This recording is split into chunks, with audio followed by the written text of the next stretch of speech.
గతాన్ని మార్చలేము, కానీ భవిష్యత్తునైతే ముఖ్యంగా మీడియా మీ మీడియా విలేకరులు, మీడియా మిత్రులు దయచేసి రాబోయే మంచి ఆర్మూర్కు మీ అందరు సహకారం కావాలి.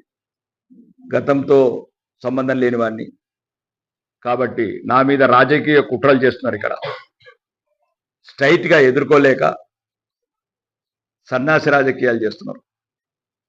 నేను ప్రజల గురించి ప్రజల్లో నుంచి వచ్చాను.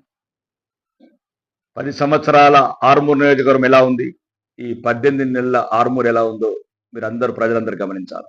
ప్రశాంతంగా 90 గ్రామాల ప్రజలు ప్రశాంతంగా కులమతాలకు అతీతంగా, పార్టీలకు అతీతంగా, ఎటువంటి దోపిడీ లేని, అక్రమం లేని, కబ్జాలు లేని, రౌడీలు లేని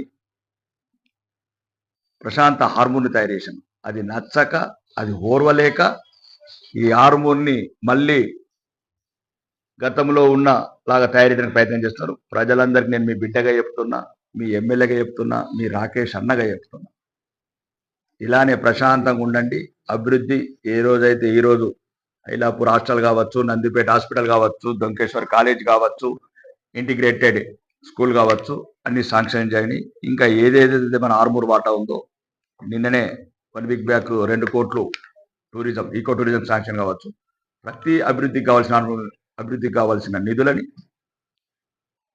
అడిగి, అభ్యర్థించి, ఆర్తించి, లేకపోతే నిలబడి, ఎగబడి, కొట్లాడి తీసుకొచ్చే బాధ్యత నాది.